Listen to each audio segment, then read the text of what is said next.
Hello everyone, আজকে চলে এসেছি আরও একটা ভিডিও নিয়ে। তোমরা সবাই ভালো আছো তো? তো আজকের ভিডিওটা হচ্ছে সর্ষে ইলিশ নিয়ে। তো আমরা ফার্স্টে কড়াইতে সর্ষের তেল গরম করব। দেন ফার্স্টে মাখিয়ে রাখা ইলিশ মাছ, যেটা হলুদ, নুন এবং সর্ষের তেল দিয়ে মাখিয়ে আমরা ম্যারিনেট করে রেখে দেবো। দেন কড়াইটা গরম হতে আমরা ইলিশ মাছগুলো ছেড়ে দেবো সেখানে। ঠিক আছে, চলো দেখা যাক। তার আগে আমরা কড়াইয়ের মধ্যে তেল গরম করে মধ্যে কিছু শুকনো লঙ্কা দেবো। দেন আস্তে আস্তে আমরা মাছগুলোকেও ছেড়ে দেবো। ঠিক আছে, আজকে সর্ষে ইলিশের রেসিপি কিন্তু খুব ইজি হতে চলেছে, তো তোমরা একদমই মিস করো না এগুলোকে বাড়িতে ট্রাই করার জন্য।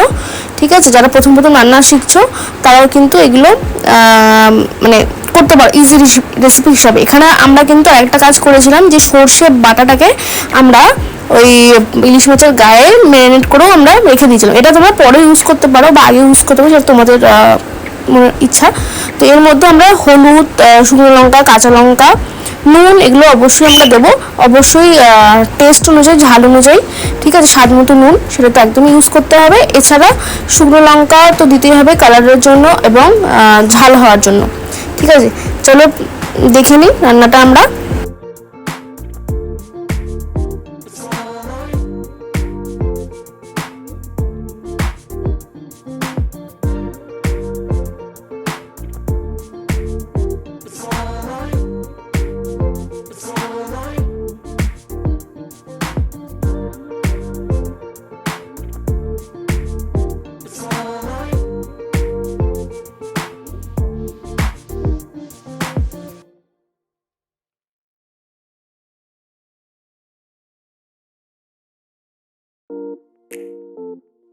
আমরা কিন্তু মাছটাকে খুব একটা বেশি ভাজবো না, যাতে তাতে মাছের টেস্টটা একটু কমে যায়। এরপর আমরা মিক্সিতে সর্ষে এবং পোস্ত দিয়ে আমরা একটা গ্রেভি মতো তৈরি করে নেব, যাতে সর্ষে ইলিশটা আমরা তৈরি করতে পারি। তো ওই গ্রেভিটাও আমরা বাড়িতে করে ঢেলে দিয়েছি, দেখতেই পাচ্ছ। এর মধ্যে কিন্তু আমরা বেশি কিছু মিক্সড করিনি, খুব সিম্পলের উপর একটা রান্না করেছি আমরা, যেটা এটা বড় রেস্টুরেন্টও রান্না হয়। তো একদমই বড় বড় রেস্টুরেন্টের স্বাদেই তোমরা কিন্তু বাড়িতেও তোমরা তৈরি করতে পারবে। ঠিক আছে, তো এর মধ্যে হলুদ অ্যাড তো করতেই হবে, যেটা আমি বলেছি, একদম মাস্ট হলুদ অ্যাড করা। আর এবার আমরা এইটাই যেহেতু মাছটা পুরো আমরা একদম বেশি ভাজবো না, যাতে একটু নরম থাকে।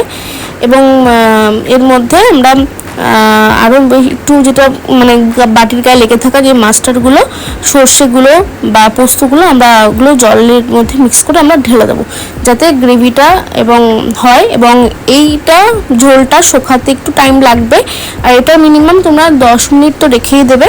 একটু শুকিয়ে আসার পর একটু টেস্ট করে নিতে পারবে তোমরা। ঠিক আছে, তারপর আমরা 10-15 মিনিট হয়ে যাবে, দেন আমরা ইলিশ মাছটা নামিয়ে নেবো। ঠিক আছে,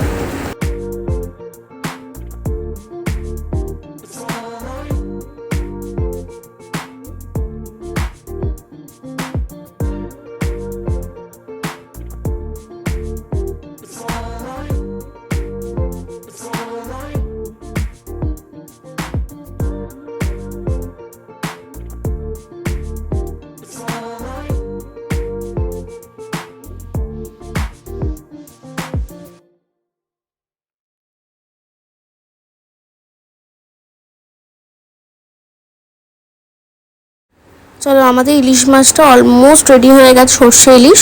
এটা আমরা এবার নামানোর নামাবো এবার এটা। ঠিক আছে, দেখে না এরকম একটা টেক্সচার আসবে, খুব সুন্দর টেক্সচার আসবে এবং স্বাদও অসাধারণ হবে। ভিডিওটা ভালো লাগলে প্লিজ সাবস্ক্রাইব করে দিও।